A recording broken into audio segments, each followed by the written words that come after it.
ಹೆಂಗೆ ನೀವು ಹೇಳಿ, ನೀವು ಡಿಪಾರ್ಟ್ಮೆಂಟ್ ಅಲ್ವಾ? ಶಿಕಾವಿ ಡಿವೈಎಸ್ಪಿ ಕೊಟ್ಟರಾದ ಹೆಸರೇನು? ಸುಲೇಮಾನ್ ಡಿವೈಎಸ್ಪಿ ಶಿಕಾವಿ.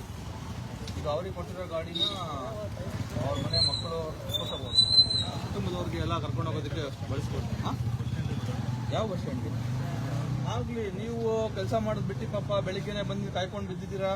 ನಿಮ್ಮ ಕೆಲಸ ಬಿಟ್ಬಿಟ್ಟು ಪಾಪ ನೀವು ನಿಮ್ಮ ಕೆಲಸ ಹಾಳಾಗೋಲಿ ಪಾಪ. ನಿಮಗೂ ಡಿವೈಎಸ್ಪಿಗೆ ಸಂಬಂಧ ಚೆನ್ನಾಗಿರ್ಬೋದು, ಆದರೆ ಸರ್ಕಾರದ್ದು ವೆಹಿಕಲ್ಲು, ಪೊಲೀಸ್ ವೆಹಿಕಲ್ನ ಪಾಪ ಎಲ್ಲೋ ಕಳ್ಳರು ನಡೆಯೋದಕ್ಕೆ, ಸುಳ್ಗಾರ ಇವ್ರು ನಡೆಯೋದಕ್ಕೆ ಬಳಸಬೇಕಾಗಿದ್ದಂಥ ಗಾಡಿ ತಗೊಂಬಂದು ಇವ್ರನ್ನ ಬಳಸೋದಕ್ಕೆ. ಇಲ್ಲಿ ಆಟೋಗಳಿದಾವಲ್ಲಪ್ಪ, ಎಷ್ಟೊಂದು ಆಟೋಗಳು. ನಾನು ಆಟೋದಲ್ಲಿ ಹೋಗ್ತಾ ಇದ್ದೀನಲ್ಲ,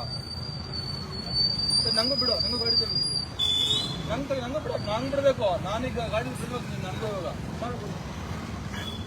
ಇವಾಗ ಪೊಲೀಸ್ ಗಾಡಿ, ಪೊಲೀಸ್ ವೆಹಿಕಲ್ಲು, ಶಿಕಾವಿ ಡಿವೈಎಸ್ಪಿ ಅಂತ ಇವರು ತೆಗೆಯಪ್ಪ.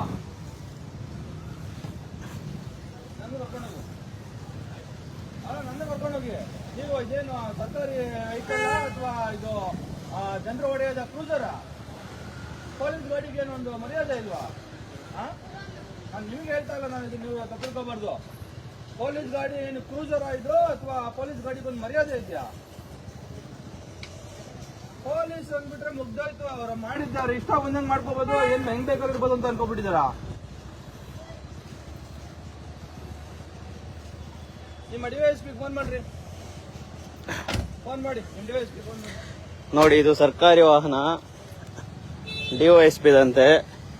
ಅವ್ರ ಮನೆ ಮಂದಿ ಎಲ್ಲ ನಮ್ದು ಹಾಕೋದು ಡೀಸೆಲ್.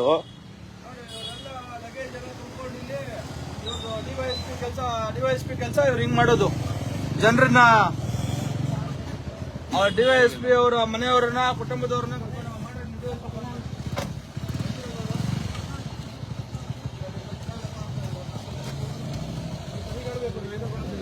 ಗಾಡಿ ಎಲ್ಲಿದು? ಎಲ್ಲಿ ಶಿಕಾವಿದು? ಮತ್ತೆ ಇಲ್ಲಕ್ಕೆ ಬಂತು? ಯಾವ ಬಸ್ ಹೇಳ್ಕೊಂಡು ಹೋಗ್ತಿದ್ವಿ ಈಗ? ಇಲ್ಲಿಂದ ಈಗ ಹಾವೇರಿ ರೈಲ್ವೆ ಸ್ಟೇಷನ್ ಇಂದ ಇವರು ಶಿಕಾವಿಗೆ ಕರ್ಕೊಂಡು ಹೋಗೋದಕ್ಕೆ, ಅವ್ರನ್ನ ಶಿಕಾವಿಗೆ ಕರ್ಕೊಂಡು ಹೋಗೋದಕ್ಕೆ ಪೊಲೀಸ್ ವ್ಯಾನ್ ಕರ್ಕೊಂಡ್ಬಂದು ನಿಲ್ಸ್ಕೊಂಡಿದ್ದಾರೆ. ಜನರು ದುಡ್ಡು, ಜನರು ಗಾಡಿ, ಮಜಾ ಉಡಾಯಿಸ್ತಾ ಇರೋದು. ಮಜಾ ಉಡಾಯಿಸಿ ಹೇಳೋರಿಲ್ಲ, ಕೇಳೋರಿಲ್ಲ. ರಾಜ್ಯದ ಮುಖ್ಯಮಂತ್ರಿನ ಒಬ್ಬ ಭ್ರಷ್ಟ ಲುಚ್ಚ, ಅವನೇನೆ ಸಾವಿರಾರು ಕೋಟಿನ ಇವತ್ತು ಲೂಟಿ ಹೊಡ್ಕೊಂಡು ಬಿದ್ದಿದ್ದಾನೆ. ಹೇಳೋರಿಲ್ಲ, ಕೇಳೋರಿಲ್ಲ ಅಂತ ಒಬ್ಬ ಭ್ರಷ್ಟ ಮುಖ್ಯಮಂತ್ರಿ ಕೆಳಗಡೆ ಇರ್ತಕ್ಕಂಥ ಆಡಳಿತ ವ್ಯವಸ್ಥೆ ಇವತ್ತು ಇಷ್ಟು ಕುಲ್ಗೆಟ್ಟಿದೆ. ಸರ್ಕಾರಿ ವಾಹನಗಳ ಜನಸಾಮಾನ್ಯರು ಇಲ್ಲಿ ಆಕ್ಚುಲಿ ಒಂದು ವಿಚಾರ ಹೇಳ್ಬೇಕು.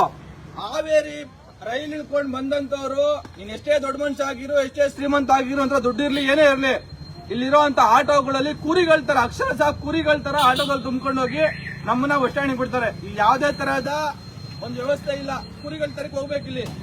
ಆದ್ರೆ ಯಾಕೆ ಕುರಿಗಳ ತರಕ್ಕೆ ಜನರು ಹೋಗಕ್ಕೆ ಇಟ್ಟಿದ್ದಾರೆ ವ್ಯವಸ್ಥೆ ಅಂತ ಅಂದ್ರೆ, ರಾಜಕಾರಣಿಗಳು ಅಧಿಕಾರಿಗಳು ಈ ತರಕ್ಕೆ ಅವರು ರಾಜಕೀಯ ವ್ಯವಸ್ಥೆಯನ್ನ ಬಳಸಿಕೊಂಡು, ಅಧಿಕಾರದ ವ್ಯವಸ್ಥೆಯನ್ನ ಬಳಸಿಕೊಂಡು, ಸರ್ಕಾರದ ಆಡಳಿತ ವ್ಯವಸ್ಥೆಯನ್ನು ದುರುಪಯೋಗ ಪಡಿಸಿಕೊಂಡು ಈ ತರಕ್ಕೆ ಸರ್ಕಾರಿ ವಾಹನಗಳನ್ನ ಅವರ ಮಕ್ಕಳನ್ನ, ಹೆಂಡತಿಯರನ್ನ, ಪ್ರೇಯಸಿಯರನ್ನ ಕರ್ಕೊಂಡು ಹೋಗೋದಕ್ಕೆ ಸರ್ಕಾರಿ ವಾಹನಗಳಲ್ಲಿ ಬರ್ತಾವೆ. ಹಾಗಾಗಿ ಅವ್ರಿಗೆ ಜನ ಹೆಂಗ್ ಹೋದ್ರೆ ಏನು, ಜನ ಕುರಿಗಳ ತರ ಹೋದ್ರೆ ಏನು, ಜನ ಹೇಗ್ ಹೋದ್ರೆ ಏನು ಮಾಡಿದ್ರೆ ನೀವು ಫೋನ್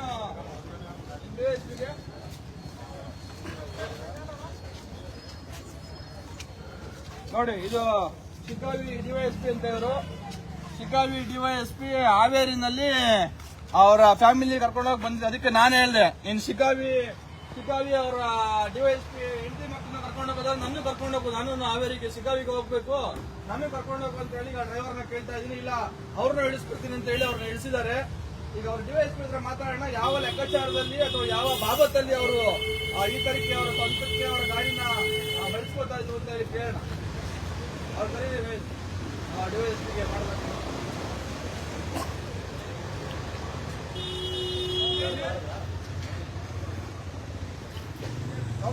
ಕೊಡ್ರಿ.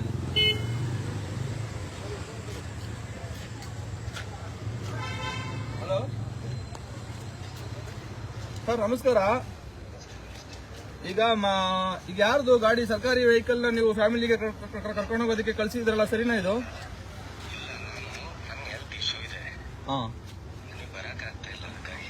ಅಲ್ಲ, ಬರಕ್ ಆಗ್ತಿಲ್ಲ ಅಂತ ಅಂದ್ರೆ, ಈಗ ಇಲ್ಲಿಂದ ಹಾವೇರಿಯಿಂದ ಆಟೋಗಳು ಬರ್ತವೆ, ಬಸ್ಗಳಿದಾವೆ, ಬೇರೆ ಖಾಸಗಿ ವೆಹಿಕಲ್ ಇದಾವೆ. ಅದೆಲ್ಲ ಇಟ್ಕೊಂಡು ನೀವು ಸರ್ಕಾರಿ ವಾಹನ, ಅದು ಎಸ್ಪೆಷಲಿ ಪೊಲೀಸ್ ವಾಹನ, ಪೊಲೀಸ್ ವೆಹಿಕಲ್ನೇ ನೀವು ಇದಕ್ಕೆ ಬಳಸ್ಬಿಟ್ರೆ ಹೆಂಗೆ? ಮಾಡಬಾರ್ದಲ್ವ ಸರ್? ನೀವು ಕಾನೂನ ಪರಿಪಾಲನೆ ಮಾಡಕ್ಕಿರುವಂತ ಪೊಲೀಸರು ನೀವೇನೇ ಕಾನೂನು ಉಲ್ಲಂಘನೆ ಮಾಡ್ಬಿಟ್ರೆ ಹಿಂಗೆ ಬೇರೆಯವ್ರು ಇನ್ಯಾರು ಮಾಡ್ತಾರೆ? ಅಲ್ಲ, ಅವ್ರು ಬರ್ಬೇಕು, ಆಟೋದಲ್ಲೇ ಬರೋದೇನು? ಅವ್ರ ಆಟೋದಲ್ಲಿ ಬರೋದಕ್ಕೆ ಇರೋದವ್ರು, ಅವ್ರಿಗೆ ಯಾವುದೇ ಪ್ರಿವಿಲೇಜ್ ಇಲ್ಲ ನಿಮ್ ಗಾಡಿ ಹಚ್ಚೋದಕ್ಕೆ. ಇದು ಈ ಡಿವೈಎಸ್ಪಿ ಹೇಳ್ತಾ ಇರೋದು, ಅವ್ರಿಗೇನೋ ಈ ಅಪ್ಪನ್ಗೆ ಹುಷಾರಿಲ್ವಂತೆ, ಹಾಗಾಗಿ ಈ ಅಪ್ಪ ಇವನ್ ಗಾಡಿನೇ ಅವ್ರನ್ನ ಕರ್ಕೊಂಬರ್ದು ಕಳಿಸ್ಬಿಟ್ಟೆ ಅಂತ ಹೇಳಿ ಈ ತರದ ಉಡಾಫೆ ಮಾತನ್ನ ಇವ್ರು ಹೇಳ್ತಾ ಇದಾರೆ. ಬಹುತೇಕವಾಗಿ ಇವರು ತಗೊಳ್ಳಿ ಸರ್, ನಾನ್ ನಿಮ್ಗೇನು ಹೇಳ್ತಾ ಇಲ್ಲ ಆಯ್ತಾ, ನಾನು ಹೇಳ್ತಾ ಇರೋದು ನಿಮ್ ಡಿವೈಎಸ್ಪಿ ಅವ್ರು ಮಾಡ್ಕೊಂಡಿರೋದಕ್ಕೆ. ಪಾಪ ನೋಡಿ, ಆ ಅಪ್ಪ ಮಕ್ಕ ತೊಳೆದಿಲ್ಲ, ಪಾಪ ಏನು ತೊಳ್ಕೊಂಡ್ ಬಂದ ಇಲ್ಲ ಗೊತ್ತಿಲ್ಲ, ಪಾಪ ಓಡ್ ಬಂದ, ಗಾಡಿ ಹತ್ಕೊಂಡ, ಇಲ್ಲಿ ಅವ್ರನ್ನ ಕರ್ಕೊಂಡು ಸೇವೆ ಮಾಡೋದು. ಪೊಲೀಸ್ ಮೇಲಧಿಕಾರಿಗಳು ಇವತ್ತು ಮೆನ್ನುಗಳನ್ನ ಈ ತರ ತಿಕ್ಕ ತೊಳೆಯಕ್ಕೆ ಬಳಸ್ಕೊತಾ ಇದಾರೆ. ಬೆಳಿಗ್ಗೆಯಿಂದ ಸಂತಕ ಕಾನ್ಸ್ಟೇಬಲ್ ಗಳನ್ನ, ಬೇರೆ ಬೇರೆ ತರದ ಕೆಳವರ್ಗದ ಸಿಬ್ಬಂದಿಗಳನ್ನ ಪೊಲೀಸರು ಈ ತರಕ್ಕೆ ಅವ್ರ ಹೆಂಡತಿ ಮಕ್ಕಳಿಗೆ ಚಾಕರಿ ಮಾಡೋದಕ್ಕೆ, ಅವ್ರ ಮನೆಯಲ್ಲಿ ಚಾಕರಿ ಮಾಡೋದಕ್ಕೆ, ಅವ್ರಿಗೆ ಕಾಂಡೋಮ್ಗಳನ್ನ ತಂದ್ಕೊಡೋದಕ್ಕೆ. ಇವತ್ತು ನಾನು ನೋಡ್ತಾ ಮೆಡಿಕಲ್ ಶಾಪ್ ಅಲ್ಲಿ ಕಾಂಡೋಮ್ಗಳನ್ನ ತಗೊಂಡೋಗೋದಕ್ಕೆ ಪೊಲೀಸ್ ಕಾನ್ಸ್ಟೇಬಲ್ ಗಳು ಬರ್ತಾರೆ, ಫ್ಲೇವರ್ ಕಾಂಡೋಮ್ಗಳನ್ನ ತಗೊಂಡೋಗಕ್ಕೆ. ಈ ತರಕ್ಕೆ ಪೊಲೀಸರು ಇವತ್ತು ಮೇಲಧಿಕಾರಿಗಳು ಆ ಕೆಳವರ್ಗದ ಅಧಿಕಾರಿಗಳನ್ನ ದುರುಪಯೋಗ ಪಡಿಸ್ಕೊತಾ ಇದ್ರೆ. ಹಾಗಾಗಿ 6 ಗಂಟೆಗೆ ಅಪ್ಪ 5 ಗಂಟೆಗೆ ಬಂದು ಕಾಯ್ಕೊಂಡು ಕೂತಿದ್ದೇನೋ, ಇವ್ರನ್ನೆಲ್ಲ ಕರ್ಕೊಂಡು ಪಾಪ ತುಂಬ್ಕೊಂಡು ಹೋಗೋದಕ್ಕೆ. ಯಾರು ದುಡ್ಡು, ಯಾರ ಆಡಳಿತ, ಯಾರು ಕೊಳ್ಳೆ ಹೊಡಿತಾ ಇದಾರೆ, ಮಜಾ ಹೊಡಿತಾ ಇದಾರೆ, ಒಟ್ಟಿನಲ್ಲಿ ಮಜಾ ಉಡಾಯಿಸ್ತಾ ಇದಾರೆ. ರಾಜ್ಯದ ಜನರು ಇದನ್ನೆಲ್ಲ ಅರ್ಥ ಮಾಡ್ಕೋಬೇಕು. ಇದನ್ನೆಲ್ಲ ಕಾಯೋದಕ್ಕೆ, ನಿಲ್ಸೋದಕ್ಕೆ, ತಡೆಯೋದಕ್ಕೆ ಒಂದು ರೀತಿಯಾಗಿ ಒಂದು ಪಡೆಯಾಗಿ ಇವತ್ತು KRS ಪಕ್ಷ ಕೆಲಸ ಮಾಡ್ತಾ ಇದೆ. ಜನರು ಅರ್ಥ ಮಾಡಿಕೊಂಡು ಅಂತ ಪಕ್ಷಕ್ಕೆ ಬೆಂಬಲಿಸಬೇಕು, ಅಂತವ್ರನ್ನ ಜನಪ್ರತಿನಿಧಿಗಳನ್ನಾಗಿ ಆಯ್ಕೆ ಮಾಡಿ ಕಳಿಸಬೇಕು. ಇವತ್ತು ಶಿಗ್ಗಾವಿಯಿಂದನೇ ರವಿಕೃಷ್ಣ ರೆಡ್ಡಿ ಅವರನ್ನ ನಾವು ಚುನಾವಣೆಗೆ ನಿಲ್ಲಿಸಬೇಕು ಅಂತ ಹೇಳಿ ಅವ್ರನ್ನ ಅಖಾಡಕ್ಕೆ ಇಳಿಸಬೇಕು. ಒಂದು ಪ್ರಾಮಾಣಿಕವಾದ ರಾಜಕಾರಣವನ್ನ, ನಿಜವಾದಂತಹ ನ್ಯಾಯಯುತವಾದಂತಹ, ನಿಷ್ಪಕ್ಷವಾದಂತಹ, ನಿಸ್ವಾರ್ಥವಾದಂತಹ ರಾಜಕಾರಣ ಅಂತ ಅಂದ್ರೆ ಹೇಗೆ ಅನ್ನೋದನ್ನ ಇಡೀ ರಾಜ್ಯಕ್ಕೆ ಮತ್ತೆ ದೇಶಕ್ಕೆ ಶಿಗ್ಗಾವಿಯಿಂದ ಕಲಿಸ್ಕೊಡ್ಬೇಕು ಅಂತ ಹೇಳಿ ರವಿಕೃಷ್ಣ ರೆಡ್ಡಿ ಅವರು ಇವತ್ತು ಮುಂದಾಗ್ತಾ ಇದ್ದಾರೆ.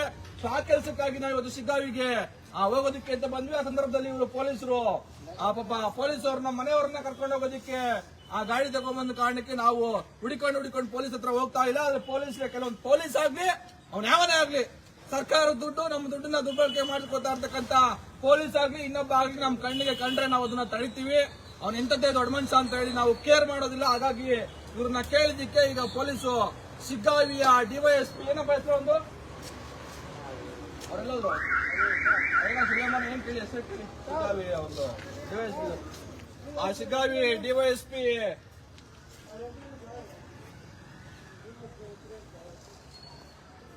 ಹೇಳಪ್ಪ, ಅವಾಗಲೇ ಹೇಳ್ದಲ್ಲ ಡಿವೈಎಸ್ಪಿ ಹೆಸರು. ಸುಲೇಮಾನ್ ಅಂತ ಶಿಗ್ಗಾವಿ ಡಿವೈಎಸ್ಪಿ. ಆತ ತನಗೆ ಕೊಟ್ಟಿರ್ತಕ್ಕಂಥ ವೆಹಿಕಲ್ ನ ತಾನು ಡ್ಯೂಟಿ ಮಾಡೋದಕ್ಕೆ, ತಾನು ಕೆಲಸ ಮಾಡೋದಕ್ಕೆ, ತಾನು ಜನರಿಗೆ ಸೇವೆ ಮಾಡೋದಕ್ಕೆ ಕೊಟ್ಟಿರ್ತಕ್ಕಂಥ ಗಾಡಿನ ಪಾಪ ಡ್ರೈವರ್ ಅನ್ನು ಸೇರಿಸಿ ಇವತ್ತು ಆತ ದುರ್ಬಳಕೆ ಮಾಡ್ಕೊಂಡಿದ್ದಾನೆ. ಸಂಬಂಧಪಟ್ಟಂತ ಅಧಿಕಾರಿಗಳು ಮಾನ ಮರ್ಯಾದೆ ಇದ್ರೆ ಎಸ್ಪಿಗೆ, ಮಾನ ಮರ್ಯಾದೆ ಇದ್ರೆ ಹಾವೇರಿ ಎಸ್ಪಿಗೆ ಈ ಕೂಡಲೇ ಇವನ್ ಯಾರು ಸುಲೇಮಾನ್ ಇದ್ದಾನೆ ಅವನ್ನ ಸಸ್ಪೆಂಡ್ ಮಾಡಬೇಕು. ಹಾವೇರಿಯ ಎಸ್ಪಿ ಈ ಕೂಡಲೇ ಸುಲೇಮಾನ್ ಒಬ್ಬ ಅಯೋಗ್ಯ, ತಾನು ತನಗೆ ಕೊಟ್ಟಂತಹ ಸರ್ಕಾರಿ ಸೇವೆಯನ್ನ, ತನ್ನ ಜನರ ಸೇವೆ ಮಾಡೋದಕ್ಕೆ ಕೊಟ್ಟಂತಹ ಸರ್ಕಾರಿ ಸವಲತ್ತನ್ನ ದುರ್ಬಳಕೆ ಮಾಡ್ಕೊಂಡಿದ್ದಾನೆ ಅಂತ ಹೇಳಿ ಸುಲೇಮಾನ್ನ ಈ ಕೂಡಲೇ ಎಸ್ಪಿ ಅವರು ಅಮಾನತು ಮಾಡಬೇಕು. ಯೂಶಲಿ ಎಸ್ಪಿ ಅವರು IAS ಓದ್ಕೊಂಡು ಬಂದಿರತಕ್ಕಂತ ಎಸ್ಪಿಗಳು ನಿಜವಾಗ್ಲೂ ಅವ್ರಿಗೊಂದಷ್ಟು ದಕ್ಷತೆನಲ್ಲಿ ಆ ನಿಟ್ಟಲ್ಲಿ ಅವರು ಕೆಲಸ ಮಾಡ್ತಾರೆ. ಈ ಸುಲೇಮಾನನ್ನ ಈ ತರಕ್ಕೆ ದುರ್ಬಳಕೆ ಮಾಡಿಕೊಂಡಂತಹ ಸುಲೇಮಾನ್ ಡಿವೈಎಸ್ಪಿ, ಶಿಗ್ಗಾವಿ ಡಿವೈಎಸ್ಪಿನ ಅವರು ಅಮಾನತು ಮಾಡ್ತಾರೆ ಅಂತಕ್ಕಂಥ ವಿಶ್ವಾಸದಲ್ಲಿ ನಾನು ಈ ಲೈವ್ ನ ಮುಗಿಸ್ತಾ ಇದ್ದೀನಿ. ದಯಮಾಡಿ ಎಲ್ಲರೂ KRS ಪಕ್ಷವನ್ನ ಬೆಂಬಲಿಸಿ. ನಮಸ್ಕಾರ.